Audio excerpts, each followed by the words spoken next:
Welcome to Healthy Lifestyle with Lorianne. I am Lorianne Casdia. You can call me Coach Lorianne. Our goal here at Healthy Lifestyle is to inspire, educate, empower you to fulfill a healthy emotional, spiritual, and physical life so you can feel empowered to live the life you have always wanted and dreamed. Welcome to the show. I hope you are having a fantastic day. I know we are, and you're going to get even more fantastic if you're not already, because we're going to light you up today with some verbal caffeine. And on our show today, we have the wonderful JJ DiGeronimo, energy that you can't even imagine. Wait till you hear from JJ. She's amazing. She is a 3-time award-winning author. She helps women raise their frequencies, you know how I feel about that, and empower their future impact through tried and tested strategies, mindfulness, and energetic practices. Formerly a leading woman in a tech industry, she now passionately strives to help women gain more seats at more tables. Yes, by sharing the key findings that have helped her and countless other illuminate a path forward.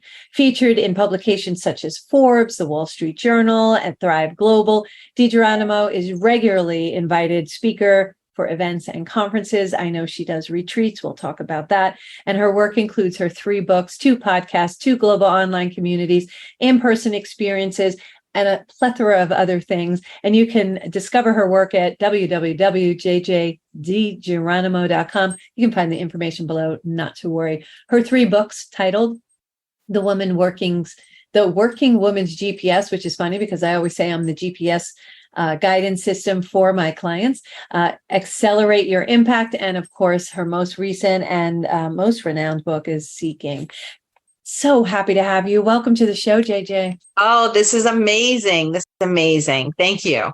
It's so good to have you here. And it's so funny. So things happen and misses happen. And here we are in all the right time and all the right space. And I love how you speak about energetics and how you speak of vibrations, because we're all vibrating beings. And when we're connected with other people, I call them my tribe. And now I've learned in the recent, last 10 years, that the reason why I felt like they were tribe members was because we were vibrating at the same level, and we were at that same frequency, and we were connected at a level that we were, one, meant to connect at, that was predetermined by our GPS system, and 2, because of how we're vibrating, we're all in that same place helping other people. I love what you do, helping other women, empowering them. You came from tech. I'm a geek. I used to build websites and be in marketing and doing all that. So I know how difficult it is for women in industry to really get acknowledged for the brilliance that they have and what they can do. So let's jump that hurdle. How did you transition between where you were and where you are today? Well, I have to say it started off the side of my desk. In fact, that was the title I was going to use for my 3rd book, because I feel like so many women are doing things off the side of their desk. And oftentimes it takes years and years to really get enough legs to find your revenue stream, to understand what niche you're really fulfilling in the marketplace before you jump out on your own. So my first whisper came back in 2008, and I did not leave the tech industry until 2014. And a lot happened during that time, but all of that, looking back, was absolutely orchestrated. At the time I was a little impatient, but now I'm grateful. Yes. I so understand it. I love that you said whispers, nudges. You get those signs that tell you things, and I ignored them too. I wasn't listening. I wasn't paying attention. It was there. When I look back, I'm like, oh, for goodness sakes, they were like billboards. And I just kept saying no and making excuses. I call them justifiable excuses. My next book's title is Justifiable Excuses. And, I would make all these excuses because it was easier. And it wasn't as scary. And I knew what I was dealing with while I was dealing with it, for the most part. But I wasn't listening to how I could get into my greatness, step into my power, and really make a difference. And I knew I was here to make a difference. Did you know that? Did you know how powerful you were since you were a little girl, and you kept getting these moments where you're like, I know I'm here to do something great? Did you get that too? I did back in my teen years. I could not, and I'm 50, so I've been working at this for a long time, and I still don't even feel like I hit my stride. I know that the next 20 years, and obviously I'm very much into spiritual, so I do a lot of astrological charts and birth charts, and I know the next 20 years is really why I'm on the planet, which is super exciting, but also like, oh my goodness, are you for real? I've been killing myself since I've been 15 thinking it's coming, it's coming. Yeah, it's now. Oh, okay, this is what it was. But no, no. And first of all, I can't believe you're 50. You're just stunning. And you look like you're 30. So stop it. It's annoying. And no, I'm seriously joking, but it's so wonderful that you're taking it on and know that, you have 20 more years, 25. I feel the same way. It's like I've hit stride. I know what I want. I know what I'm supposed to do. I know how I'm supposed to help. And being impactful is very, very important to me. What's the downfall of busy? Well, it's interesting because I really pride myself on being busy. I would say, oh, I'm so busy. I used to like as a plaque or a label or even like a hat, like, hey, I'm super busy, meaning AKA I am important. Yes.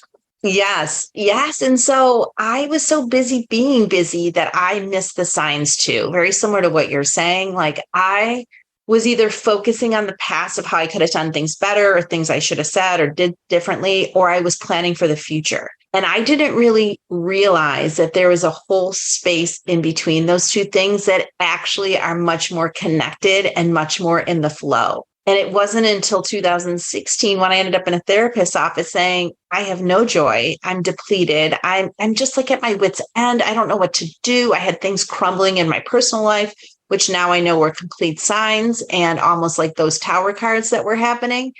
And after a few sessions, the woman sent me to mindfulness training. And I was like, no, that's ridiculous. Like, this is serious. And she's like, listen, you need it more than anyone I've met ever. And I'm like, I'm like that.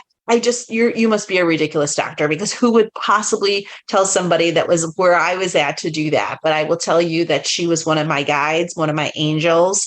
And it took me a little bit of time to really take the classes seriously, so much so that my teacher had a couple times told me, like, I either need to be in or out. And I don't know if I was super ready the first day I walked into mindfulness. It wasn't until months later that I actually committed to it. And I feel like that for me was such a significant point in my journey. Yeah. And you said a couple of things that I was like, oh, yes. Goodness. And I want to point them out is you weren't ready. You might not have been ready to hear what you heard. It's almost like seeing that movie. I know my listeners have heard this before, but seeing that movie and watching it the second time going, I never noticed that before because I was ready to see it. And I had seen the other things and now I'm focused more in the details.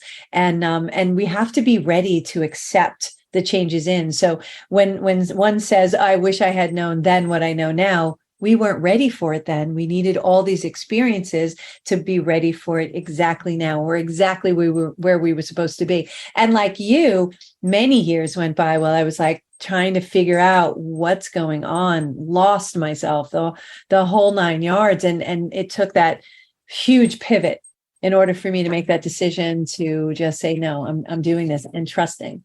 That trust level was really important. But there are many downfalls for being busy as much as there are benefits. So help us understand the benefits versus the downfalls. Well, the benefits is you get to do a lot of things. I mean, that's the beauty, right? You get to see and meet and do things. And oftentimes you're such a crutch for so many other people and they depend on you so much. And you might even be labeled the go-to person, which is often great for a lot of other people. But oftentimes when we're saying yes to so many people's requests, we often don't take the time to understand if it aligns to where we are or where we plan or aspire to go next. And really doing that inventory about understanding what you're saying yes to and why is such an instrumental thing you can do for yourself that can really help you get a better handle on your time and the opportunities in your day, and understand if you kind of are in that super busy because you're such a doer for other people, because so many of us get caught in that cycle where we don't really manifest our own aspirations because we're doing it for other people. Yeah, we need to give ourselves permission to do for ourselves. When we're so busy doing for others, we're not doing for ourselves. So the doing for others, it looks good, it sounds good, you look like a superhero, but you're not going and pursuing your track that you're supposed to be on, right? So yeah, I guess it would hurt you. So when does things shift for you? Oh gosh, I have so many shifting moments. Yeah. I just, so I many love your shifting. smile when I said that to you. You were like, yeah. Yes. I mean, I've had some major shifts. So, whispers, I think for me have been really instrumental as you talk about. Oh, so when I first got the whisper in 2006 to bring women together in a group, I too said, no, no, no, no, I'm not the person. Who would I be? I'm not ready. I'll look foolish. What if I can't do it? Like that talk track almost has been so repetitive every time I get the whisper. It's like, it's crazy. And I've gotten 3 to 5 distinct whispers over the last 15 years. And I think most of them have manifested.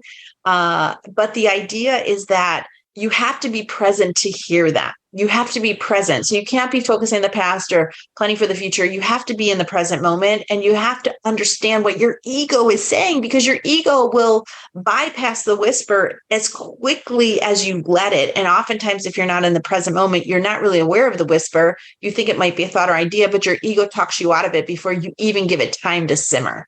Yeah. And we need to understand that there's a place in the back of our brains that literally is supposedly protecting us. So it's like, no, you can't do this. And it starts talking you off the ledge. And we need to learn how to make that quiet. We only need it when we're stepping up off a curb and there's a car coming at us, or if there's a bear running towards us. That's the only time we need that. But we don't need it when we hear the whispers. We really need to pay attention to them. Give examples of what you speak of, because I speak this language as well. Whispers, nudges. What are you talking about, Lorianne? Give examples of the type of whispers that you were hearing, the thoughts you were thinking that were the whispers. Yeah, I would love to. So I do a lot of keynote speaking. I'm finally at the keynote speaking, I should say. I've been speaking for decades. And just over the last 7 years, I really have started to do more keynote speaking. And so I have a really interesting viewpoint of a group of women. Oftentimes they're in conference rooms, hundreds of women. And what I started to notice, 15, 16, is a lot of women were sitting like outside of their body. They were so busy doing for so many people, they sort of were disconnected. And I was speaking in Seattle, a big tech conference. And I remember just looking out in the audience and being like, oh gosh, we need to get these women more grounded, more in their body. And as I was walking off the stage, I heard, bring the women together outside. And when I heard it, I'm like, now? Like, how is that going to happen? I'm in a big facility, conference facility. Like, I'm going to be like, oh, follow me outside. So I didn't really do anything with that. I just sort of let that go for that moment. But it was funny, after that presentation, I was on the side and I was signing some books and talking to some people. And some of the most interesting people came to me that had really interesting things happening off the side of their desk. I had a Reiki master that came over to me. I had a tribal drummer. I had somebody that had just come back from Omega. And I must have been giving off a certain frequency at that time to have those particular women come to me. And so when I left Seattle and went back home, I didn't think much about it. And then a couple months went by and I got the message again. And then I would get in again in the most random places. But I didn't really understand what it meant. Yeah. But I just was like, well, how would I do that? How would I do that? And I started thinking, and then I was in an rental car bus in Denver over to the Hertz, and I was looking at the mountains and I was just thinking, and it came again. And then it came with like an energy practitioner to call. It's like, call Dora. She'll tell you what to do. So I text Dora right there, which is not very mindful because all of a sudden I'm like doing. I text Dora. We got on the phone the next week and I was telling her what I was hearing and how, I got a message to call her. And she's like, what are you waiting for? I'm like, I don't know what to do. She's like, build what you want to go to. Build what you want to go to. I'm like, oh my gosh, Dora. Like, I just, it was so profound to me. I was taking the call in a park because I wanted to just have that quiet time with her. I was in my car in the park and I was just looking around thinking, what do I want to build? And what would I go to? And I'm like, I don't know. It's going to cost so much money, which is another hurdle. And she's like, JJ, if you build what you want to go to and nobody shows up, it'll be an investment day for you. And her words at that time were exactly what like unleashed that blanket I was holding on to so tight of, oh God, no, I don't know how to do this. Who could do this? And within 4 months, I had my first retreat. And I would like to say that those ego voices, went away. But as women were